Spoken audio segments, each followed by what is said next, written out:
Ήρθε η ώρα λοιπόν να ασχοληθούμε τώρα με το χώρο της ναυτιλίας. Μαζί μας στο στούντιο έχουμε τον κύριο Γιάννη Φαράκλα, επικεφαλής του allaboutShipping.co.uk, ο οποίος και θα μας μεταφέρει τις τελευταίες εξελίξεις. Κύριε Φαράκλα, καλό σας απόγευμα. Καλησπέρα από Αθήνα. Και πάλι από Αθήνα λοιπόν, και αυτή την εβδομάδα.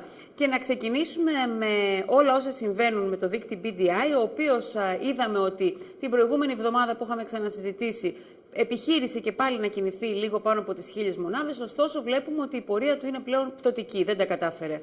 Δεν τα κατάφερε ο δείκτης, έκλεισε πριν από 2,5 ώρες τις 1.136 μονάδες, κάτω 10 από χτες και κάτω 29 από την προηγούμενη Παρασκευή. Έχουμε 6 ημέρες διαφορά.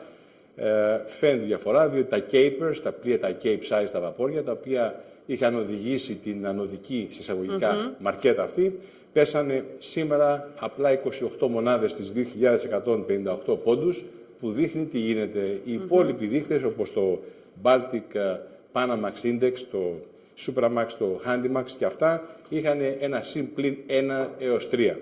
Από την άλλη πλευρά, τα Dirty Cargos, το Baltic Dirty Index, ανέβηκε 3 πόντους μόλις και τα Clean Cargos ανεβήκανε και αυτά 5 μονάδες. Είμαστε πολύ μακριά από το χιλιάρικο και εδώ στα εφορτία. Υπάρχουν τεράστια προβλήματα βέβαια. Οι εκτιμήσεις ποιες είναι για το επόμενο διάστημα? Οι εκτιμήσεις είναι ότι όσο, όπως είπαμε και την προηγούμενη εβδομάδα, οι τράπεζες συνεχίζουν να κάνουν δάνεια, δημιουργούν μια συμφόρηση στην αγορά. Πλέον το overcapacity είναι ένα πράγμα, η συμφόρηση είναι χειρότερο και μπορούμε να δούμε πολύ άσχημα φαινόμενα. Βλέπουμε ακόμα και στον κλάδο των εμποροκυματοβιωτίων, τα πλοία, τα containers, βλέπουμε ότι η Zim Line έκανε ζημιά τώρα το τέταρτο που πέρασε, $72 εκατομμύρια. Μια χώρα η οποία παραδοσιακά το Ισραήλ και η εταιρεία της τραβάει πάρα πολλά containers, έκανε ζημιά. Αυτό λέει πάρα πολλά πράγματα σε μια χώρα η οποία από το 1948 μέχρι σήμερα προσπαθεί να σταθεί στα πόδια της και το container, το logistics αυτό είναι ο τρόπος που επεδίωσε το Ισραήλ. Εντάξει, έχουν ζημιά, αυτό είναι πάρα πολύ σημαντικό. Η Κίνα έχει προβλήματα και αυτή. Προσπαθεί από τη μία πλευρά να αυξήσει τα δηληστήρια, τα refineries και να κάνει deals με ανθρώπους εκτός για επενδύσεις, δεν διαθέτει τα δικά της τα κεφάλαια, ερωτηματικό μεγάλο αυτό, να το σημειώσουμε ότι είναι μεγάλο ερωτηματικό, και από την άλλη κοιτάει να βρει και partners για bulk carriers. Να πούμε τη μεγάλη είδηση της ημέρας, από χτες βέβαια, ο Wilbur Ross, ο Αμερικάνος επιχειρηματίας, με τη γερμανική την TUI, πάει για να χτίσει μια μεγάλη σειρά από ultramax βαπόρια των 64.000 τόνων, και αυτό λέει πολλά. Τι σημαίνει δηλαδή αυτή η κίνηση? Σημαίνει ότι όσοι έχουν πολλά λεφτά, όπως είπαμε, ότι θα επιβιώσουν οι καλύτεροι εφοπλιστές, όχι οι ισχυρότεροι, ο καλύτερος, ο most capable, ας το πούμε, πλειοκτήτης, έτσι και αυτοί που έχουν τα λεφτά και στις κινήσεις τακτικής εννοείται. Είναι θέμα τακτικής. Θα μπουν αυτοί μέσα και θα αρχίσουν να αλλάζουν το προφίλ της ναυτιλίας. Η ναυτιλία πάει στα χέρια των ολίγων και στα χέρια των κρατών. Και εκεί θα γίνει μεγάλη μάχη. Ποιος θα επικρατήσει, το κράτος ή ο ιδιώτης εισηγμένος ή μη στα χρηματιστήρια? Αλλά βλέπουμε τεράστια προβλήματα. Το χρηματιστήριο της Νέας Υόρκης μας έδωσε και ορισμένα θετικά μηνύματα με τις αναγγελίες της Δευτέρας. Για τη Δευτέρα βγαίνουν τα αποτελέσματα για μας στην ναυτιλία. Η Diana είναι σταθερά. Οι εταιρείες δηλαδή που είναι εισηγμένες στην Αμερική, στη Νέα Υόρκη. Η Shipping Inc., ας πούμε, ανέβηκε πάνω από τις 11 σταθερά. Είναι ένα ευχάριστο, γιατί έπαιζε κοντά στις 10 μονάδες. Είναι πάνω από τις 11 τώρα, θετικό. Πολύ καλά πάει και η Navios, η Costamare. Οι άλλες εταιρείες παλεύουν και αυτές στη μεγάλη κρίση η οποία υπάρχει αυτή τη στιγμή.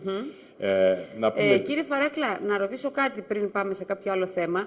Ήθελα να ρωτήσω, όλο αυτό που γίνεται τώρα με τη Συρία και η άνοδος στις τιμές του πετρελαίου, σε τι βαθμό επηρεάζει το χώρο της ναυτιλίας? Πάρα πολύ. Φανταστείτε να γίνει ένα conflagration, μια ανάφλεξη στην περιοχή ολόκληρη και να κλείσει το Σουέζ. Μην ξεχνάτε ότι οι Ισραηλινοί αξιωματούχοι, όταν έγιναν πέρσι και πρόπερσι τα γεγονότα στην Αίγυπτο, διεμήνυσαν στους Αιγύπτιους συναδέλφους τους ότι τι θα γίνει με το Σουέζ. Μην ξεχνάτε ότι είχαν περάσει πριν από 2 χρόνια τα 2 πλοία του Ιράν, τα οποία πήγαν στη Συρία. Είχαν δημιουργηθεί ορισμένοι τριγμοί. Διαβεβαίωσαν λοιπόν οι Αιγύπτιοι τους Ισραηλινούς ότι μη φοβόσαστε, δεν έχει να γίνει τίποτα. Τώρα, εάν κάποια ανωτέρα δύναμη, το λέω και χαμογελάω, έχει κάποια design, κάποια σχέδια να αλλάξει το ρου της οικονομίας και να χρεοκοπήσει τεράστιες περιοχές στον πλανήτη, αυτό είναι μια άλλη ιστορία. Γιατί φανταστείτε, ο Κινέζος, το τονίζουμε, θα έχει τεράστιο πρόβλημα με το κλείσιμο του Σουέζ. θα κάνει το γύρο της Αφρικής. Δεν μπορεί να μεταφέρει από το North Sea Passage, το route απάνω στην Αρκτική, όπως έχουν ξεκινήσει μεταφορές των τάγκες κτλ. Containers, θα χτυπηθεί. Άρα λοιπόν επηρεάζονται όλες οι χώρες. Επηρεάζεται και ότι η Τουρκία μπορεί να θελήσει να κάνει το καλό παιδί πάλι και να υποδηλώσει κομμάτια του αραβικού κόσμου που δεν θέλει κανένας. Ας μην ξεχνάμε, το υπτονίσαμε ότι ο Λόρες Αραβίας, ο Βρετανός αξιωματικός που ονομάζεται Lawrence of Arabia, πήγε να απελευθερώσει όλους αυτούς τους ανθρώπους από τα δεινά των Οθωμανών. Εντάξει, σημαντικά πράγματα. Εμείς αυτή τη στιγμή είμαστε σε ένα μετέχμιο και θα πρέπει και οι πολιτικοί της Ελλάδος να χαράξουν επιτέλους μια πολιτική. Τι θέλουν, τι πολιτική ζητάει αυτή τη στιγμή ο αντιπρόεδρος της κυβερνήσεως και υπουργός των εξωτερικών με αυτά τα οποία λέει για τα τεκτενόμενα στη Συρία. Μην ξεχνάμε ότι στον πόλεμο που έγινε στο Ιράκ, γιατί Unit 2 είναι τάγκο, πρέπει να γίνει μια συμμαχία, απεδείχθη ότι δεν υπήρχαν weapons of mass destruction. Εντάξει, αυτό το ξέρουμε πάρα πολύ καλά. Τώρα, εμείς που προσωπικά, εγώ δεν το κρύβω, συντάσσομαι εκεί που ανήκουμε στη Δύση, αλλά θα πρέπει και οι σύμβουλοι των δυτικών μας συμμάχων να τους προφυλάξουν ότι μπορεί να γίνουν και απρόβλεπτα πράγματα και να έχουμε collateral damages τα οποία κανείς δεν είναι διατεθειμένος να έχει. Η Ελλάδα θα πρέπει να έχει ούτως ή άλλως τη σωστή της θέση, γιατί μας επηρεάζει πάρα πολύ η περιοχή. Εντάξει, μάνι έκλεισε η Κόσκο, η οποία Κόσκο, όπως βλέπετε τώρα που περνάει τα βαπόρια της από το Σουέζ μέσα, καταλήγει στον Πειραιά, έχει και νομικές διαφορές. Ας έρθουμε λοιπόν λίγο σε αυτό το θέμα. Ποιες είναι οι εξελίξεις? Έχει ορισμένες διαφορές η Κόσκο και λέει ότι αν δεν με αφήσει να κάνω αυτό, δεν θα κάνω εγώ την επένδυση για το 3 κτλ. Αυτά είναι καραγκιοζηλίκια. Ας μας πούνε λοιπόν οι κυβερνώντες τελεσίδικα. Έχουμε ένα ξεκάθαρο deal με την Κόσκο.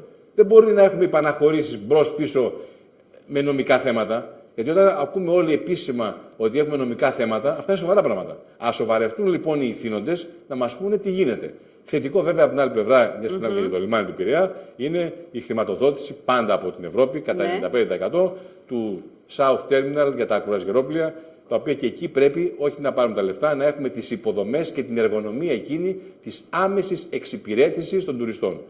Είναι μεγάλο, γιατί πόσοι Έλληνες πάνε στο κουρασγερόπλια, μην γελιόμαστε.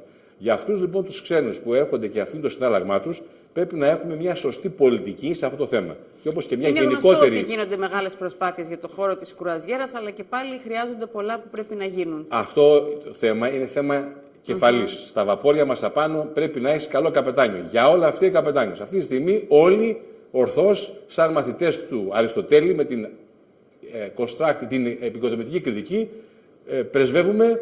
Και ο ίδιος το λέω ξεκάθαρα ότι ο Πρωθυπουργός και όλοι πρέπει να αποχωρήσουν και οι 300 από τη Βουλή. Δεν πάει άλλο αυτή η ιστορία. Να ταλαιπωρείται η χώρα, η πρώτη ναυτιλία στον κόσμο, γιατί αναφερόμαστε στα δικά μας θέματα. Να μην πω για το χρυσό. Θα έχετε ακούσει τις ανταλλαγές μας με τον συνάδελφο τον κύριο Θωμάκο, τι γίνεται στη Χαλκιδική. Αυτή τη στιγμή και στη Ρουμανία ξεκινήσανε να κάνουν το ίδιο πράγμα.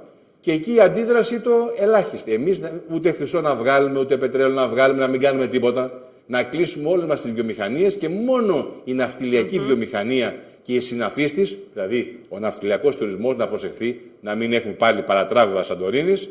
Ακούστηκε μέχρι ότι έγινε και σαμποτάζ εκεί, ας τα ξεχάσουμε. Αλλά πρέπει να δούμε ότι η Ελλάδα θέλει αλλαγή των 300 μέσα, συμπτωματικά δεν είναι οι λακεδαίμονες Σπαρτιάτες, αλλά οι 300 οι οποίοι αυτή τη στιγμή δημιουργούν τεράστια προβλήματα και βγαίνει το χρέος. Οι Άγγλοι ομόλογοι μου λένε πολύ απλά πράγματα. Ποιο είναι επιτέλους το ελληνικό χρέος? Να, άλλα 10 δις, κτλ. Ας αποφασίσουμε πόσα σε εισαγωγικά χρωστάμε. Δεν χρωστάμε. Θα πρέπει λοιπόν να το καταλάβουμε αυτό το πράγμα ότι ο ελληνικός λαός δεν αντέχει ούτε σε austerity, ούτε σε τίποτα αυτά και θέλει να δει τη χώρα του να ανεβαίνει όπως η εμπορική μας ναυτιλία, είτε λέγεται ακτοπλοεία, είτε λέγεται ωκεανοπόρος, είτε οι μαρίνες μας, να πάνε καλά. Και να τελειώσουμε ότι πιστεύουμε όλοι ότι στις 5 με 6 Σεπτεμβρίου που γίνεται το 8ο road show του ελληνικού χρηματιστηρίου στο Λονδίνο. Το administrative. Έχει ήδη εκδηλωθεί αρκετό ενδιαφέρον. Εκεί ο κύριος Λαζαρίδης και οι ομάδες του είναι έτοιμες να δείξουν μια άλλη Ελλάδα, μια διαφορετική Ελλάδα, που όλοι πρέπει να το καταλάβουν ότι αυτοί που αντιπροσωπεύουν είναι οι ηγέτες αυτών των εταιριών, είτε λέγονται χρηματιστήρια κτλ., οι οποίοι προσπαθούν να ανεβάσουν τη χώρα, να προσελκύσουν πάσης φύσεως επενδύσεις, οι οποίες πραγματικά θα αλλάξουν αυτή την ιστορία. Και το θέμα βέβαια, κύριε Φαράκλα, είναι κατά πόσο θα πιστούν τα ξένα κεφάλαια να έρθουν στις ελληνικές εταιρείες. Αυτό θα το δούμε το επόμενο διάστημα. Οι ξένοι επενδυτές, θεσμικοί ημί, πιστεύουν στην Ελλάδα. Διότι η Ελλάδα έχει να δώσει τον φυσικό της πλούτο. Δεν το έχει, το είχα πει την άλλη φορά. Και η Κροατία έχει νησιά. Για δέστε όμως τις κλιματολογικές συνθήκες που επικρατούν στην Κροατία. Και οι Μπαχάμες. Σας λέω χώρες που έχω επισκεφθεί και έχω ζήσει, γιατί η οικογένειά μου ζούσε εκεί. Λοιπόν, μπορείς να πάει να κάνεις τώρα διακοπές στις Μπαχάμες και να θέλεις συνέχεια να καθαρίσεις τα ματουάλια σου, υγρασίες και όλα αυτά τα πράγματα. Εδώ εμείς έχουμε το καλύτερο κλίμα το οποίο υπάρχει.